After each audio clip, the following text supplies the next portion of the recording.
welcome to the next CAFÉ session, which stands for Conversations about Finance and Entrepreneurship.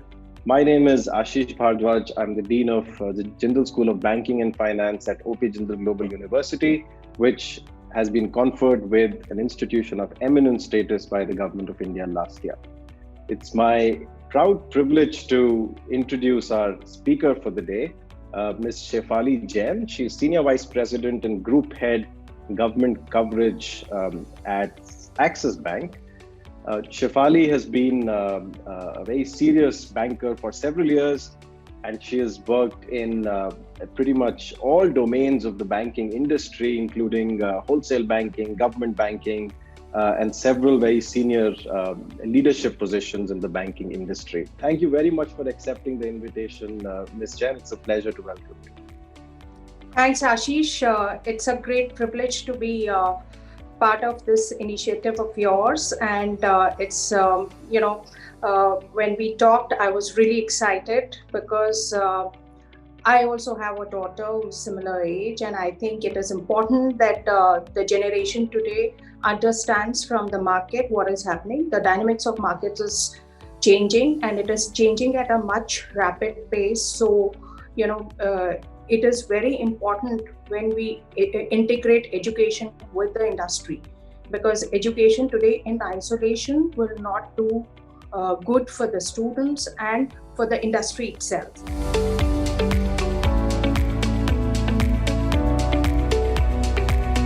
How do you see the ongoing crisis, the COVID-19 crisis, affecting the BFSI, banking financial services industry?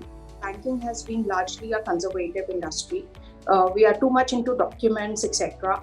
So in the first part, the first quarter, you won't imagine we did multiple disbursements. All paid disbursements were done on email request, etc. So the banks had become flexible, and they were wanting to work out a way around so that the business goes as usual, and the clients had been equally accommodative. Then the second aspect which we did was that a lot of clients came on digital platform. I'm handling public sector companies, and a lot of them are very reluctant to absorb technology or adopt technology. But I think COVID taught us and everybody that digital is going to be the way forward, and so everybody had become very open to adopting technology. We pushed a lot of our customers on digital platform of Axis Bank. So this was a very, very positive fallout for the banking industry. And even on the retail side, if you see now, there is eKYC and opening of accounts through video. All these things were not something which we would think was so easy to come, but it all came. And thirdly, I would say that we also revisited some of the processes. Some of the processes were like just going on because, that's the way it used to be. So we were forced to think that can we have some flexible approach? Some of the processes, can it be made redundant, and which could significantly increase the TATs, the turnaround time of a transaction. So those all things are, happening. In Axis Bank, we introduced Giga Opportunity. So Giga Opportunity is basically for the gig kind of working style. So now we will be, we will be hiring talent across the geography. Talent will not be constrained by the physical boundaries, and they will be given short-term projects. So these are the bank is looking at, having at least 15% of incremental hiring through this particular platform. So these are the new things which came up with COVID, which we never thought of. Coming to the negative part of it, so we keep talking about moratorium and the way there's been a significant increase in unemployment. So there will be stress in some of the sectors, like largely SMEs, MSME. We are seeing some of the stress out there because of the lockdown and no economic activity picking up there. And also, we feel that somewhere on the retail side there will be stress because there has been job losses. I think almost there's been some huge number of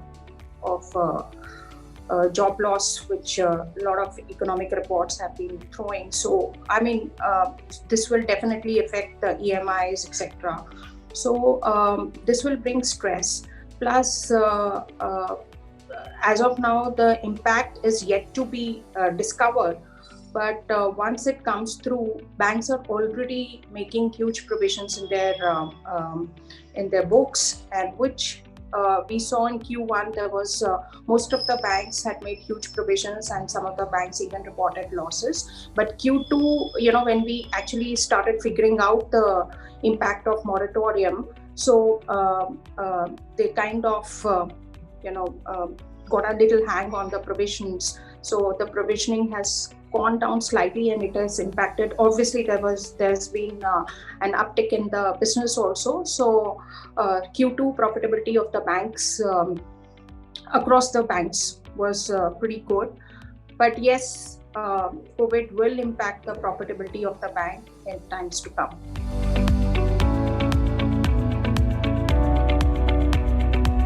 Which of the industrial sectors of the economy do you think will help drive this story of revival and recovery going forward as we enter a new year?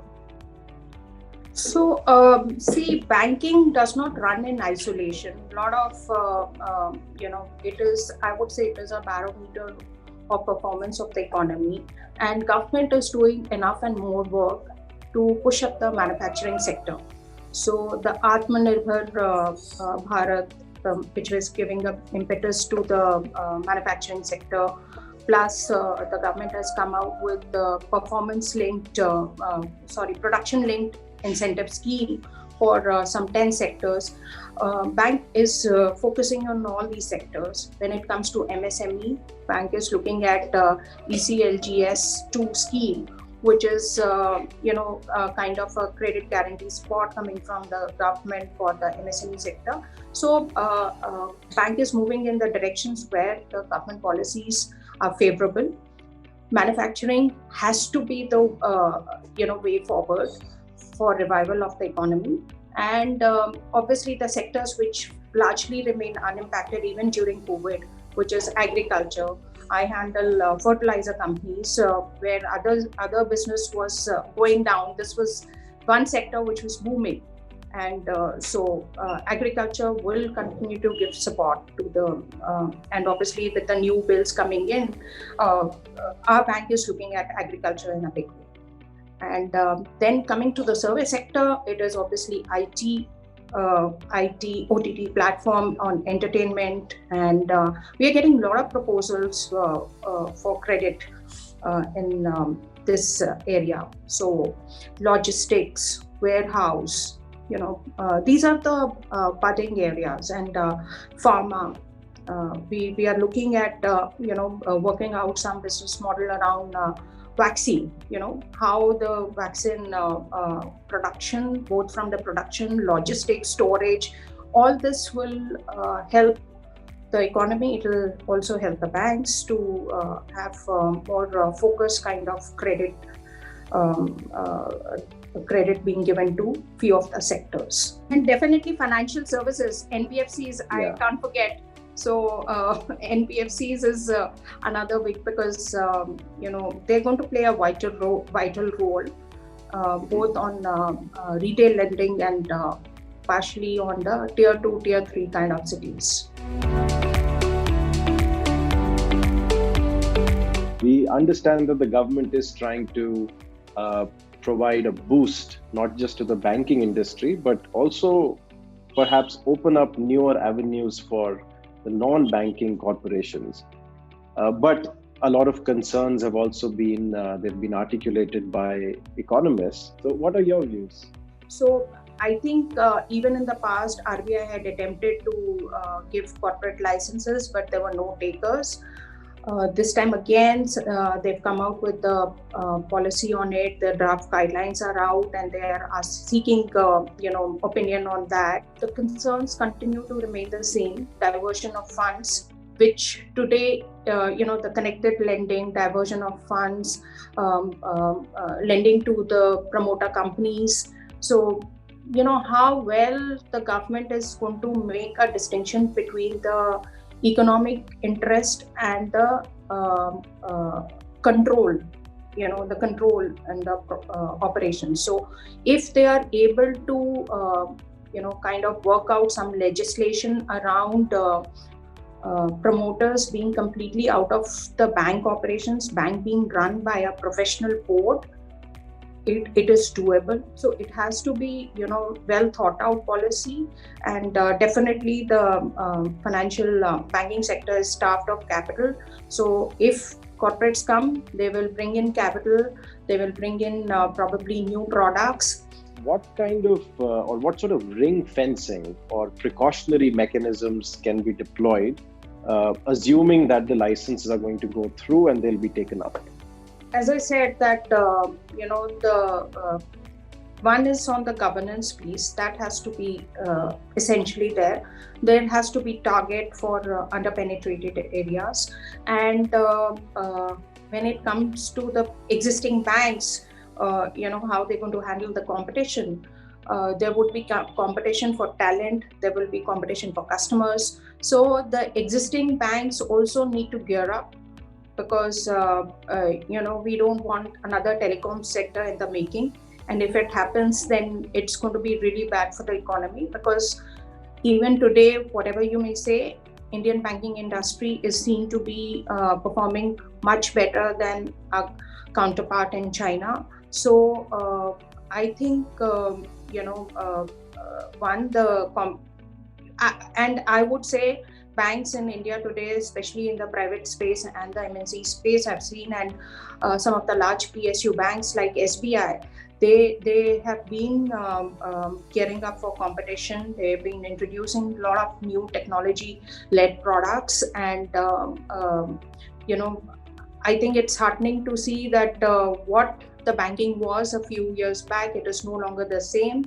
The kind of dynamism which is there in the sector, banks are gearing up for it, and banks are also adopting it. So there is enough and more spent which is going towards technology by the existing banks. So that is one aspect. For ring fencing the customer, it is very important that the existing bank engages with the customer on multiple products, because that is like, we call it cross-sell in our language.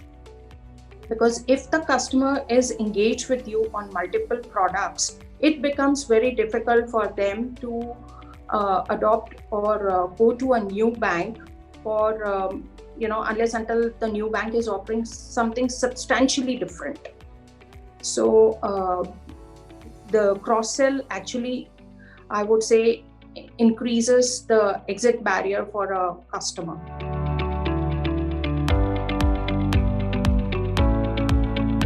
Talking about technology, do you think banks in general in India are ready to adopt a digital-only model? So what are your views on the preparedness of Indian banks in general in adopting a digital-only model? As you mentioned, that we are a country with a heterogeneous kind of a customer base. So digital only, a 0-1 kind of a model will never work in India, I would say.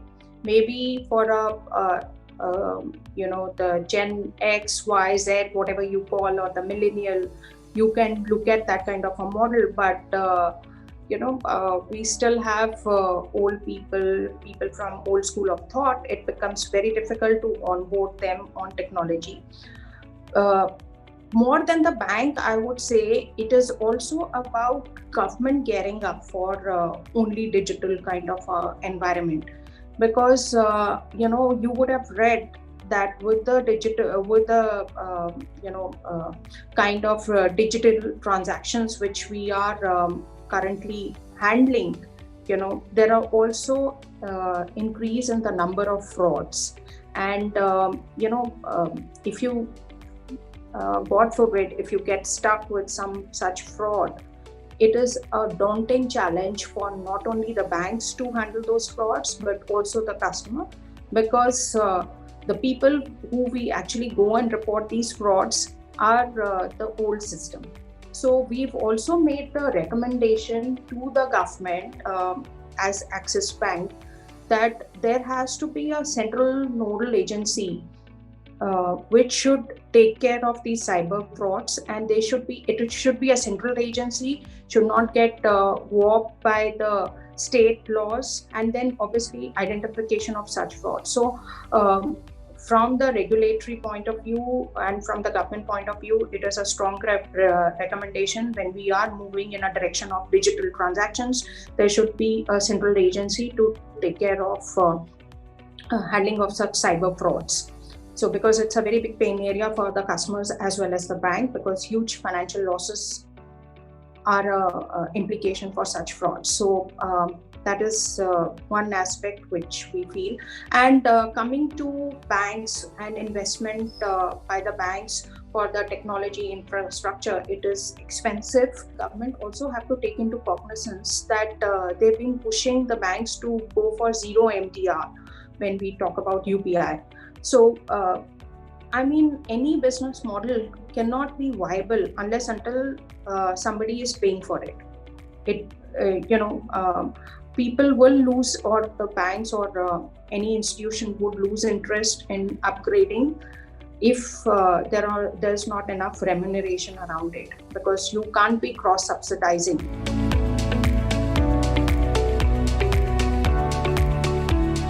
Given these new demands on students, given the new set of expectations from the industry post-COVID, do you have any concerns regarding how finance is being taught now and how finance is being learned by students these days?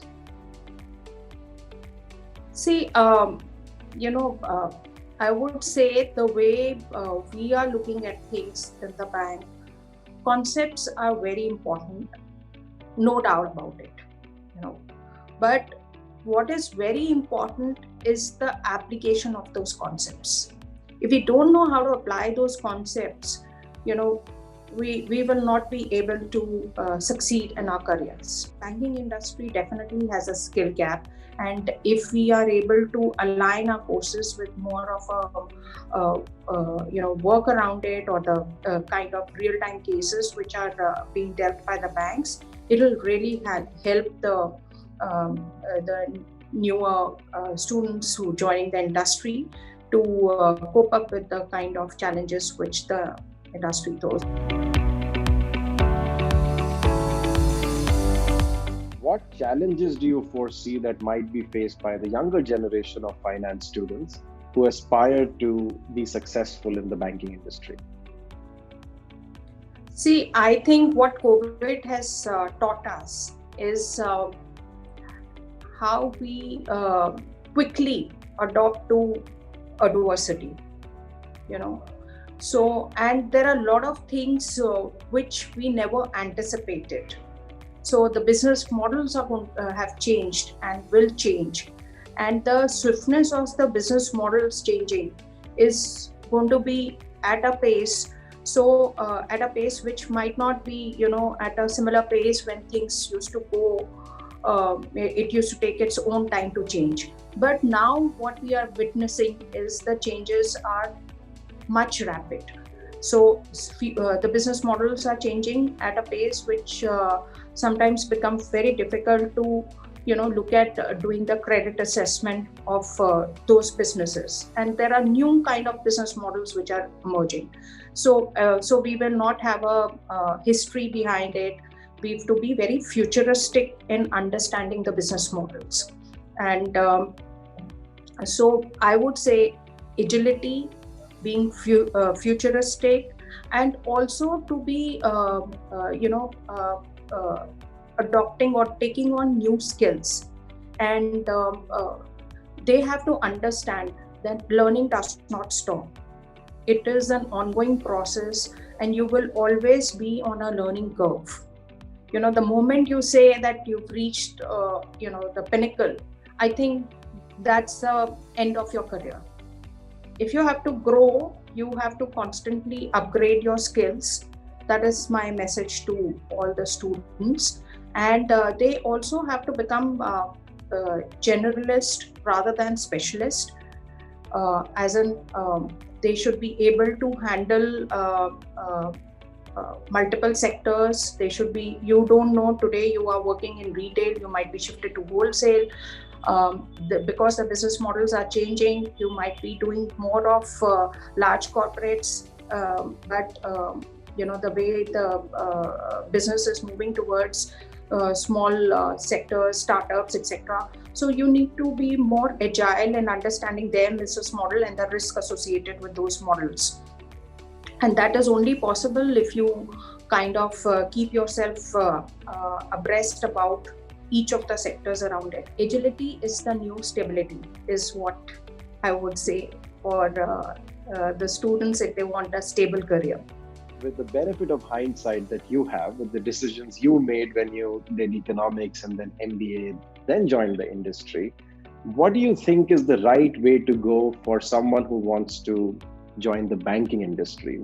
I would say that one is banking as marketing, and one is banking where you're doing some serious work on credit assessment and all. So you have to look at, when we are talking of banking, you have to look at both the models. And I would say now even IT is playing a very big role, because with the digital as the mainstay for banks, there is a lot of focus on IT. The courses have to have a broader scope. One is marketing, product management, etc. for banking. Then is your IT, and IT and BFSI is going hand to hand. And then the deeper subjects like CFA or project finance and all that. So somebody who's getting into something serious, which is on the wholesale side and wholesale credit side, I would recommend that they do their course completely.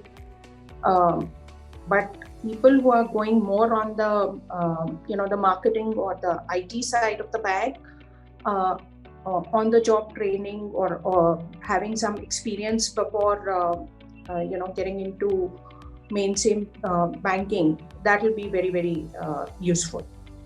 And these days, when we joined bank, it was banking experience or something, around banking was very important. But now banks are not restricting recruitment only on banking experience. There are new experience because they want new talent to come, new thinking to come into the banking. So complete understanding of the subject, CFA or CA or whatever courses you recommend, along with the finance, a greater understanding when it comes to credit and rest of the banking, when it is sales, marketing or product, brand management or IT. I think on the experience will be good because you become more confident in handling the day-to-day requirements.